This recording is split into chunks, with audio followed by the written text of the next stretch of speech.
নেতৃবৃন্দ, মঞ্চে উপস্থিত স্থায়ী কমিটির সদস্য জনাব নজরুল ইসলাম খান সহ নেতৃবৃন্দ, আলোচকবৃন্দ, আসসালামু আলাইকুম।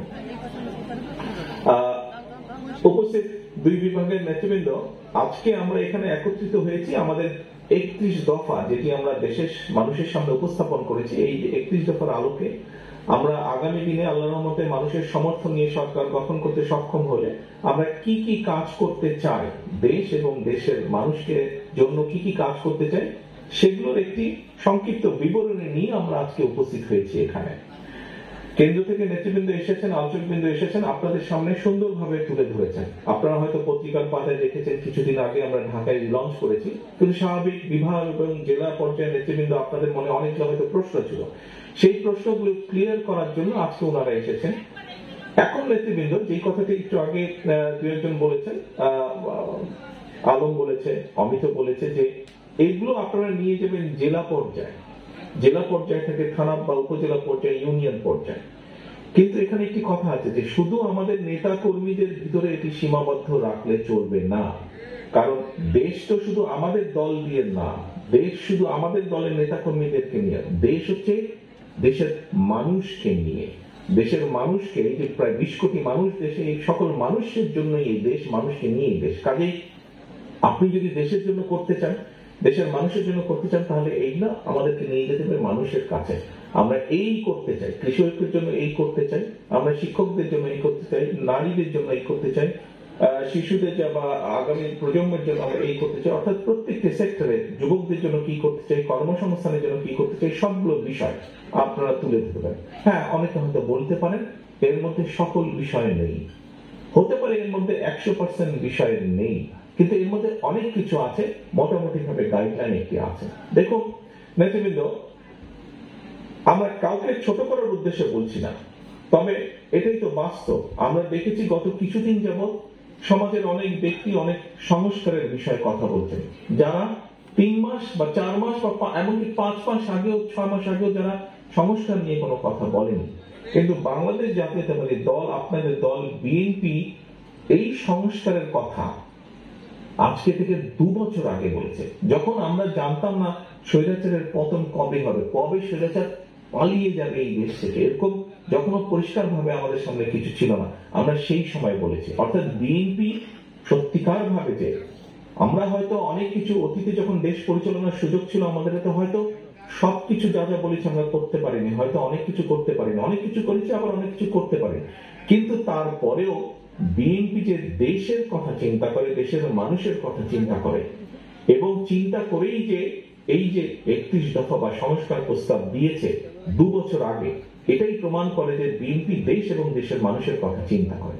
আপনারা যদি পত্রপত্রিকার মধ্যে খেয়াল করে থাকেন, দেখবেন আজকে তো আপনারা নিজেরাই শুনলেন, দেখলেন, আলোচনা করলেন।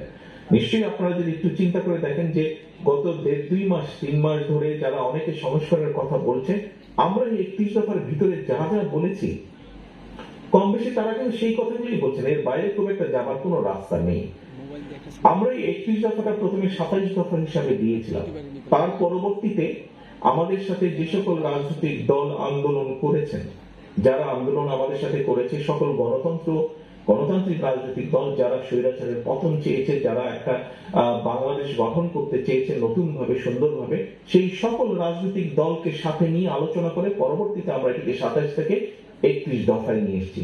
কাজেই এই 31 দফা কিন্তু শুধু যে বিএনপির দফা তা না, আমাদের সাথে সমমনা বা যেভাবেই বলি না কেন আমরা, আমাদের সাথে যে রাজনৈতিক দলগুলো ছিলেন, অর্থাৎ বাংলাদেশের পক্ষের সকল গণতান্ত্রিক দলগুলোর চিন্তার ফসলই হচ্ছে এই 31 দফা। অর্থাৎ নট অনলি বিএনপি, এর সাথে আরো বহু রাজনৈতিক দলের চিন্তা সমন্বয় ঘটেছে এই 31 দফার মধ্যে। এখন প্রিয় সহকর্মীবৃন্দ, এই 31 দফা আমাদেরকে নিয়ে যেতে হবে, এটার পক্ষে মানুষের সমর্থন আমাদেরকে আদায় করতে হবে। এই কাজটি আপনাদেরকে কষ্ট করে এই কাজটি করতে হবে। শুধু এই 4 দেওয়ালের ভিতরে আজকে 31 দফা রেখে দিলে চলবে না। আপনাদেরকে নিজে আমরা কেন্দ্র থেকে করেছি, আপনাদেরকে এখানে আছে কিছু একটি বক্সের মধ্যে কিছু লিফলেট দেওয়া হয়েছে, বইগুলো দেওয়া হয়েছে। এটি যথেষ্ট নয়, এটি যথেষ্ট নয়। আপনাদেরকে সাথে আমরা জেলা নেতৃবৃন্দের কাছে কেন্দ্র থেকে পেন ড্রাইভে করে দিয়ে দেওয়া হচ্ছে সফট কপিটি। আপনাদের কাছে অনুরোধ থাকবে আমরা কিছু আপনাদেরকে দিয়েছি টোকেন হিসেবে, বাকি আরো অনেক লাগবে, সেটি কষ্ট করে আপনাদেরকে প্রিন্ট করতে হবে। তবে অবশ্যই এখানে জেলা পর্যায়ে যারা নেতৃবৃন্দ আছেন, আপনাদেরকে এখন পরিকল্পনা নিতে হবে কিভাবে আপনারা উপজেলায় করবেন। উপজেলা নেতৃবৃন্দকে সাথে নিয়ে জেলা নেতৃবৃন্দ পরিকল্পনা করবেন কিভাবে আপনারা ইউনিয়ন পর্যায়ে চলে যাবেন, সেটি আপনাদেরকে পরিকল্পনা করে গ্রহণ করতে হবে। অর্থাৎ মোট কথা মানুষের কাছে পৌঁছে দিতে হবে। প্রিয় সহকর্মীবৃন্দ, আমরা সবসময় একটি কথা বলি, বা বিএনপি সকল ক্ষমতার উৎস জনগণ। আমাদের কিছু কিছু নেতৃবৃন্দ, কিছু কিছু কর্মী, কিছু কিছু সহকর্মীর মধ্যে একটি চিন্তা ঢুকে গেছে যে এখানে সাগর বোধহয় খুব সম্ভব বলেছিল খুলনা থেকে যে আমরা ক্ষমতায় গেলে, কিছু কিছু সহকর্মীর মধ্যে ঢুকে গেছে এমন একটা ভাব যে আমরা ক্ষমতায় বোধহয় চলে যাচ্ছি বা চলে গিয়েছি। সহকর্মীবৃন্দ, আপনাদের সকলকে আমি অনুরোধ করব, একই সাথে আপনাদের সকলকে আমি দৃঢ়ভাবে বলবো, আমরা ক্ষমতায় যাইনি। আমরা ক্ষমতায় যাব কিনা আমরা জানি না। তখনই আমরা ক্ষমতায় যেতে পারবো যখন আমরা বাংলাদেশের জনগণের সমর্থন পাবো। কাজে জনগণের সমর্থন পাবো। এখন জনগণের সমর্থন আমাদেরকে আদায় করতে হবে। জনগণের সমর্থন যদি আদায় করতে হয়, এখানে আপনারা আজকে যারা উপস্থিত আছেন, আপনাদের সকলকে কিন্তু আমরা এখানে আজকে আমন্ত্রণ জানিয়েছি একজন নেতা হিসাবে। হতে পারেন আপনি একজন জেলার নেতা, হতে পারেন উপজেলা, বা হতে পারেন ইউনিয়ন পর্যায়ে নেতা, কিন্তু আপনি নেতা বলেই কিন্তু আজকে এখানে আপনাকে দাওয়াত দেওয়া হয়েছে। এবং সেজন্যই নেতা, আপনার কথা, আপনার কাজ, আপনার উঠা বসা, আপনার চলাফেরা সবকিছুর উপর নির্ভর করছে বিএনপির আগামী দিনের ভবিষ্যৎ। যখন বিএনপি দেশ পরিচালনা করেছেন, সেই সময় আমরা বৃক্ষরোপণ মেলা করতাম। প্রতি বছর উপজেলা পর্যায়ে বৃক্ষরোপণ মেলা হয়েছে। এই মেলা চলাকালীন সময় আমি বিভিন্ন এলাকায় প্রোগ্রামে গিয়েছি, এবং সন্ধ্যার পরে আমার মিটিং এর পরে আমি যখন মিটিং থেকে বেরিয়ে এসেছি, আমি দেখেছি মিটিং এ যারা এলাকার মানুষ এসেছিলেন তারা বৃক্ষরোপণ মেলা থেকে গাছ কিনে মিটিং শেষ করে যাবার পথে আমি দেখেছি সাইকেল করে শহীদ জিয়ার। এটি একটি যুগান্তকারী পদক্ষেপ ছিল। যে কোনো কারণে যেভাবে হোক আমাদের বিগত সরকারের সময় হয়তো আমরা সেভাবে এটাতে কাজ করতে পারিনি। অবশ্যই আমাদেরকে এই খাল খনন কর্মসূচি আবার শুরু করতে হবে এবং খুব জোরে সোরে করতে হবে। আমাদেরকে নদী খননেও হাত দিতে হবে। কাজে এটাও আমাদের পরিকল্পনার ভিতরে রয়েছে। নদী খনন এবং খাল খনন বিভিন্ন কারণেই করতে হবে। বন্যা প্রতিরোধ করার কারণে করতে হবে, পানি সমস্যার কারণে করতে হবে। আমাদের আন্ডার ওয়াটার পানি যেটা আছে সেটার লেভেল এত বেশি নিচে নেমে গিয়েছে যে আমাদেরকে রেইন ওয়াটার, আমরা যদি নদী খালগুলোকে রিজার্ভার হিসেবে তৈরি না করি তাহলে আমাদের পানি আরো নেমে যাবে। এর কারণে বিভিন্ন কনসিকুয়েন্সেস আছে। কাজে সবকিছু মিলিয়ে আমাদের প্রায়োরিটি যতগুলো কাজ থাকবে তার মধ্যে খাল খনন, বৃক্ষরোপণ, নদী খনন, এগুলো অবশ্যই আমাদের পরিকল্পনার মধ্যে আছে প্রায়োরিটি হিসেবে। আমার মনে হয় আমজাদ সাহেব আপনি বোধহয় আপনার কম বেশি উত্তরটা পেয়েছেন। ধন্যবাদ। এর বাইরেও আপনি সম্প্রতি সাতক্ষীরার কলারোয়াতে একটা জনসভায় কিন্তু সুন্দরবন সংরক্ষণের ক্ষেত্রে আপনার কি কি কর্মসূচি আছে সেটা স্পেসিফিক্যালি আপনি বলেছেন সেখানে। সেটা তো ইলাবোরেট অনেক আছে সেখানে, অনেকগুলো। আমি মোহাম্মদ রুকুনুজ্জামান রুকন, সদস্য সচিব ময়মনসিংহ দক্ষিণ জেলা বিএনপি। এই 31 দফার মাঝখানে বাংলাদেশের ক্রিয়া উন্নয়ন নিয়ে, ক্রিয়া উন্নয়নের বিষয়ে যোগ করলে, বা 23 দফায় শুধু যুব উন্নয়নের বিষয়ে বলা আছে, সেখানে যুবর সাথে ক্রিয়া উন্নয়নের জন্য আমরা কি করতে চাই এটি উল্লেখ থাকা দরকার আমি মনে করি। ধন্যবাদ। মাননীয় চেয়ারম্যান। এটা আমাকে দিতে হবে। এটা আমি একটু হেল্প করি। নেতৃবৃন্দ, 25 নম্বরে কিন্তু ক্রীড়া ও ক্রীড়ার ব্যাপারে আছে, 25 নম্বরে আছে ক্রীড়া। সকলেই জানেন আমার ছোট ভাই উনি একজন খুব ভালো, মানে ক্রীড়ার ব্যাপারে ওনার উনি ক্রীড়াবিদ হিসেবে আসলে পরিচিত ছিলেন। এনিওয়ে, সেটা হচ্ছে ভিন্ন বিষয়। আমি দুদিন আগে লালমনিরহাটে একটি অনুষ্ঠানে ছিলাম, ফুটবলের একটি অনুষ্ঠানে, হয়তো অনেকেই আপনারা দেখেছেন। সেখানে আমি একটি কথা বলেছি, ক্রীড়াটাকে আমাদের অবশ্যই এই বিষয়টাকে আমাদের একটু ভিন্নভাবে দেখতে হবে। খেলাধুলাটাকে আমাদের ডেভেলপ করতে হবে। কেন ডেভেলপ করতে হবে?